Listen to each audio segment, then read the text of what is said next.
Hello guys, welcome back to mister 3G vlogs. మరొక వీడియోలో మీ అందరికీ స్వాగతం సుస్వాగతం. నా పేరు త్రినాథ్. నేను ఇండియన్ రైల్వేలో టెక్నీషియన్ గా వర్క్ చేస్తూ ఉన్నాను. గైస్, ఈ వీడియోలో నేను కొన్ని కామెంట్స్ కి అయితే రిప్లై ఇవ్వబోతున్నాను. అదేంటంటే కోచింగ్ లేకుండా గ్రూప్ డి జాబ్ సాధించడం ఎలా అన్న, అండ్ అలాగే గ్రూప్ డి ఎగ్జామ్ ఎప్పుడు, దీంతో పాటు కోర్టు కేసు ఏమైంది, అండ్ అలాగే గ్రూప్ డికి 10th ఉండబోతుందా, ఐటీ ఉండబోతుందా, అండ్ అలాగే గ్రూప్ డి న్యూ నోటిఫికేషన్ ఎప్పుడు వస్తుంది, ఆల్సో ఎన్ని మార్క్స్ టార్గెట్ పెట్టుకుని వెళ్ళాలి, అండ్ అలాగే సిసిఏ వల్ల కట్ ఆఫ్ ఎంత, ఈ కామెంట్ ప్రతి వీడియో కింద వస్తుంటుంది. సో ఈ వీడియోలో నేను దానికి కూడా రిప్లై అయితే ఇవ్వడానికి ప్రయత్నిస్తాను. ఓకేనా? First of all guys, coaching లేకుండా గ్రూప్ డి జాబ్ సాధించవచ్చా అంటే ఎస్, సాధించవచ్చు. అది సిన్సియర్ గా మీరు ఒక సరైన గైడెన్స్ లో వెళ్తే గనక తప్పకుండా సాధించేస్తారు. ఓకేనా? ఎలాంటి ఇబ్బంది ఉండదు. ఫస్ట్ ఆఫ్ ఆల్ అయితే బీవేర్ ఆఫ్ ఆన్లైన్ కోర్సెస్. ఈ ఆన్లైన్ లో కోర్సులు అమ్ముకునే వాళ్ళ కోర్సులతో కొంచెం జాగ్రత్తగా ఉండాలి. ఎందుకంటే వీళ్ళు మీకు కన్ఫ్యూజ్ చేసేస్తారు. ఓకేనా? ఆన్లైన్ లో ఫ్రీగా దొరికే మటీరియల్ అంతా వీళ్ళు కలెక్ట్ చేసుకుని అది కోర్సు రూపంలో మీకు అమ్మేస్తూ ఉంటారన్నమాట. సో అది మీకు ఎందుకు పనికిరాదు. ఫస్ట్ ఆఫ్ ఆల్ ఏంటంటే, ఒకవేళ మీరు ఆ కోర్సు తీసుకున్నా మీకు చదవాలనే ఇంట్రెస్ట్ ఉండదన్నమాట. ఓకేనా? సో ఎందుకు పనికిరాదు. అండ్ ఆల్సో రైల్వే ఎగ్జామ్స్ కి మన తెలుగు యూట్యూబర్స్ ఆన్లైన్ లో అమ్మే కోర్సులు ఎందుకు పనికిరావు. అవి బ్యాంక్ కి పనికి వస్తాయి, నేను ఒప్పుకుంటాను. ఎస్ఎస్సికి కూడా పనికి రావచ్చు కొంచెం, ఎంతో కొంత. బట్ రైల్వే జాబ్స్ కి వీళ్ళ కోర్సులు ఎక్కడ పనికిరావు. ఇది మీరు గుర్తుపెట్టుకోవాలి. ఓకేనా? కొంచెం జాగ్రత్తగా ఉండండి ఆన్లైన్ కోర్సెస్ తో. ఓకే? సో ప్రాక్టీస్ ఎక్కువ ప్రీవియస్ ఇయర్ క్వశ్చన్స్ ని ప్రాక్టీస్ చేయండి గైస్. మ్యాథ్స్ కానివ్వండి, రీజనింగ్ కానివ్వండి, మీరు ప్రీవియస్ ఇయర్ క్వశ్చన్స్ ఉంటాయి, అవి ప్రాక్టీస్ చేస్తే ఇట్టే మీ స్కోర్ అనేది 50 to 60% వెళ్ళిపోతుంది అన్నమాట. సో మీరు ఎక్కువగా previous year questions, maths, reasoning practice చేయండి. ఒకవేళ మ్యాథ్స్ లో మీకు ఏదో ఒక క్వశ్చన్ రావట్లేదు, ఒక టాపిక్ మీకు రావట్లేదు, ప్రాఫిట్ అండ్ లాస్ మీకు రావట్లేదు, పర్సంటేజ్ మీకు రావట్లేదు, యూట్యూబ్ లో సెర్చ్ చేయండి. ఫ్రీగా ఆన్లైన్ లో చెప్పే క్లాసెస్ చాలా మంది ఉన్నారన్నమాట. సింపుల్ గా ఈజీ వేలో ట్రిక్స్ తో చెప్తూ ఉంటారు వాళ్ళు. సెర్చ్ చేయండి, మీకు దొరికిపోతుంది. సో చూడండి, ఎవరో ఒక్కరినే ఫాలో అవ్వండి. ఓకేనా? చాలా మంది ఉన్నారు, మ్యాథ్స్ కానివ్వండి, రీజనింగ్ కానివ్వండి, సింపుల్ గా ట్రిక్స్ తో చెప్తూ ఉంటారు, వాళ్ళని ఫాలో అయిపోండి. అండ్ అలాగే ప్రీవియస్ ఇయర్ క్వశ్చన్స్ కూడా ఎక్స్ప్లెనేషన్ చాలా మంది చేసే ఉంటారు. యూట్యూబ్ లో సెర్చ్ చేయండి, వీడియో మీకు లభిస్తుంది. దీంతో పాటు previous year questions science book తీసుకోండి గైస్. ఓకేనా? మ్యాథ్స్, రీజనింగ్ కూడా బుక్స్ నే తీసుకోండి, ఆన్లైన్ లో పీడిఎఫ్ తీసుకోవద్దు. ఓకేనా? అండ్ అలాగే science previous year questions science book వస్తుంది, అది కూడా మీ వద్ద తప్పకుండా ఉండాలి. ఆ క్వశ్చన్స్ అన్ని మీరు చదివే ఉండాలి. రైల్వేలో ప్రతి ఎగ్జామ్ కి ఉపయోగపడుతుంది. Okay, enough.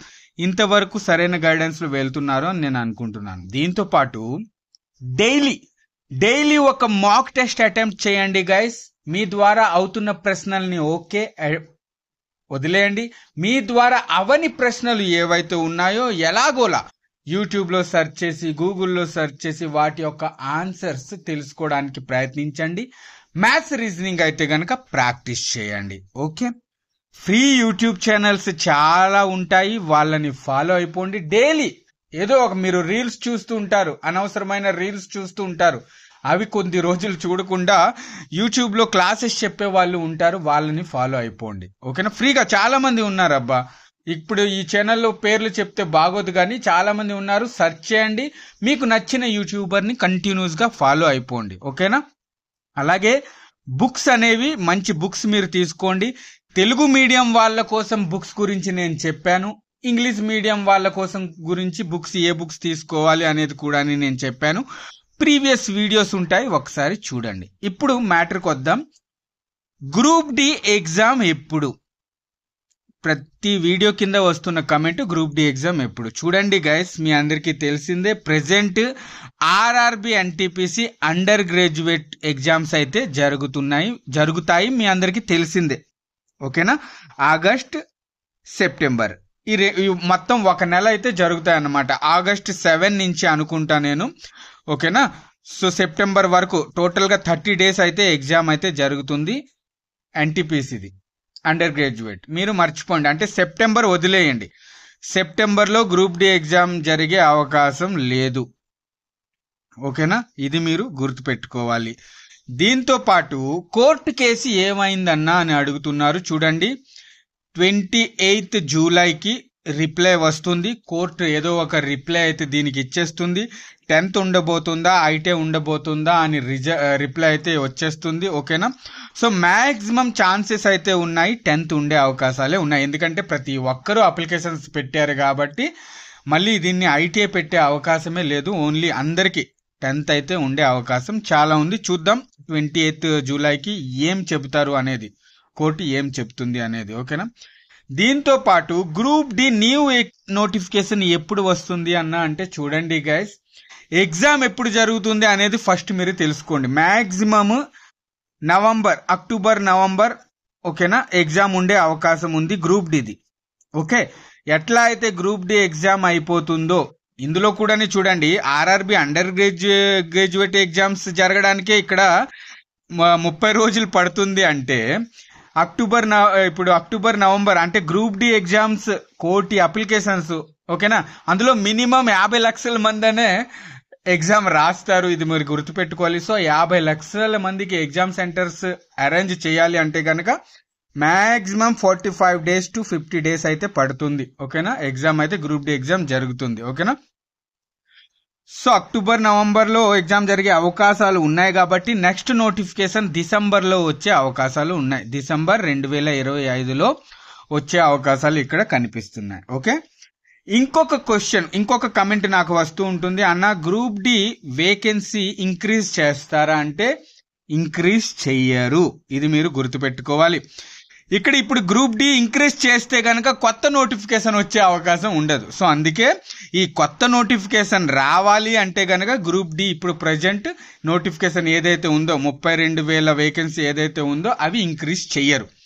ఏమైనా ఉంటే కనుక కొత్త నోటిఫికేషన్ తీస్తారే తప్ప ఈ వేకెన్సీని ఇంక్రీజ్ చేసే అవకాశాలు లేవు. ఓకేనా, చాలా తక్కువ కనిపిస్తున్నాయి. దీంతో పాటు ఎన్ని మార్క్స్ టార్గెట్ పెట్టుకోవాలన్నా గ్రూప్ డికి ఎవరైతే గైస్ ఇప్పటి వరకు ప్రిపరేషన్ స్టార్ట్ చేయలేదో మీరు ఎగ్జామ్ రాసి కూడా వేస్టే, టైం వేస్ట్ అన్నమాట. మీది ఎగ్జామ్ క్లియర్ అవ్వదు. ఇది మీరు పక్కన పెట్టండి. ఆల్రెడీ ఎవరైతే అండర్ గ్రాడ్యుయేట్ ఎగ్జామ్ రాయబోతున్నారో, అలాగే ఏఎల్పి ఎగ్జామ్ రాసిన వాళ్ళు, టెక్నీషియన్ ఎగ్జామ్ రాసిన వాళ్ళు ఆల్రెడీ ఉన్నారు. మీరు మీ ప్రిపరేషన్ కనుక కంటిన్యూ చేసి ఉంటే కనుక తప్పకుండా గ్రూప్ డి ఎగ్జామ్ అనేది మీది కూడా క్లియర్ అయిపోతుంది. బట్ ఇప్పుడు ఫస్ట్ టైం ప్రిపేర్ అవుతున్న వాళ్ళు ఏంటి గైస్, మీరు కూడా ఎగ్జామ్ మీది కూడా క్లియర్ అయిపోతుంది. టెన్షన్ పడకండి. ఓకేనా, మీ ప్రిపరేషన్ స్ట్రాటజీ అనేది కంటిన్యూ ఉంచండి. ఓకే, ఎన్ని మార్క్స్ టార్గెట్ పెట్టుకోవాలి అంటే ప్రతి ఒక్కరికి చెబుతున్నా 75 మార్కులు టార్గెట్ పెట్టుకోండి. ఇది వచ్చేసి రా స్కోర్, నెగిటివ్స్ పోను. ప్రతి మాక్ టెస్ట్ లో మీకు 75 మార్క్స్ వస్తున్నట్లయితే కనుక మీ ఎగ్జామ్ అనేది క్లియర్ అయిపోతుంది. ఓకేనా, నార్మల్ గా యూఆర్ వాళ్ళు 70కి క్లియర్ అయిపోతుంది, బట్ 75 టార్గెట్ పెట్టుకోండి. ఓబీసీ వాళ్ళు 65కి క్లియర్ అయిపోతుంది, బట్ 75 టార్గెట్ పెట్టుకోండి. ఈడబ్ల్యూఎస్ వాళ్ళకి 63కి ఎగ్జామ్ క్లియర్ అయిపోతుంది, బట్ 75 టార్గెట్ పెట్టుకోండి. ఎస్సీ వాళ్ళకి 60 మార్క్స్ కి ఎగ్జామ్ క్లియర్ అయిపోతుంది, బట్ 75 టార్గెట్ పెట్టుకోండి. ఎస్టీ వాళ్ళు ఒక 58 మార్కులకి ఎగ్జామ్ క్లియర్ అయిపోతుంది, బట్ 75 మార్క్స్ అయితే టార్గెట్ పెట్టుకోండి. ఇప్పుడు సిసిఏ కట్ ఆఫ్ ఎంత? ఈవెన్ ఈ వీడియోలో ఈ సిసిఏ కట్ ఆఫ్ గురించి చెప్పానా, ఈ వీడియో కింద కూడా ఈ వీడియో పూర్తిగా చూడకుండా అన్నా సిసిఏ కట్ ఆఫ్ ఎంత ఉంటుంది అని కమెంట్ చేసేస్తారనమాట. కొంతమంది తొందరపడే పోరగాళ్ళు ఉంటారనమాట. మ్యాటర్ పూర్తిగా వినరు, గాబర పడిపోతారనమాట. ఈ వీడియో కూడా పూర్తిగా చూసి ఉండరు, కమెంట్ పెట్టేస్తారు అన్న సిసిఏ కట్ ఆఫ్ చెప్పండి అని. ఓకే, ఈ వీడియోలో సిసిఏ కట్ ఆఫ్ చెప్తాను. చూడండి, ప్రతి ఒక్క సిసిఏ క్యాండిడేట్ కి నేను చెప్తున్నాను, మీరు 40 మార్కులు రాసుకోరు. ఓకేనా, యూఆర్ ఓబీసీ ఎస్టీ ఎస్సీ ప్రతి ఒక్కరికి చెప్తున్నాను. ఇందులో కూడా యూఆర్ ఓబీసీ ఎస్టీ ఎస్సీ ఉంటుంది. ఓకేనా, ఇందులో కూడా కేటగిరీ వైజ్ గా కట్ ఆఫ్ ఉంటుంది అన్నమాట సిసిఏ వాళ్ళకి కూడా. సో మీరు సిసిఏ క్యాండిడేట్ అయితే కనుక ఒక 40 మార్కులు రాసుకోర్. ఓకేనా, నెగిటివ్ పోను. ప్రతి మాక్ టెస్ట్ లో మీకు 40 మార్కులు వస్తున్నట్లయితే కనుక మీ ఎగ్జామ్ క్లియర్ అయిపోతుంది. ఓకేనా, ఇది మీరు గుర్తుపెట్టుకోండి. సిసిఏ వాళ్ళ కట్ ఆఫ్ వచ్చేసి 40% ఉంటుంది. ఎక్కువ ఇంకో 42% ఉంటుంది. ఓకేనా, ఇది మీరు గుర్తుపెట్టుకోవాలి. ఓకే, ఇది గైస్ కొన్ని రోజులుగా నా వీడియోస్ కింద వస్తున్న కమెంట్స్ కి నేను రిప్లై ఇవ్వడం అయితే జరిగింది. ఓకేనా, ఇదన్నమాట. ఇంకొకసారి చెప్పేస్తున్నాను, బీవేర్ ఆఫ్ ఆన్లైన్ కోర్సెస్. ఈ ఆన్లైన్ కోర్సెస్తో కొంచెం జాగ్రత్తగా ఉండండి. వాళ్ళు మీకు కన్ఫ్యూజ్ చేస్తారు తప్ప ఇంకేం మ్యాటర్ ఉండదు అందులో. ఓకే గైస్, వీడియో నచ్చితే కనుక తప్పకుండా ఒక లైక్ చేయండి. నెక్స్ట్ వీడియోలో మళ్ళీ కలుస్తాను. అంతవరకు సెలవు, బాయ్, జై హింద్.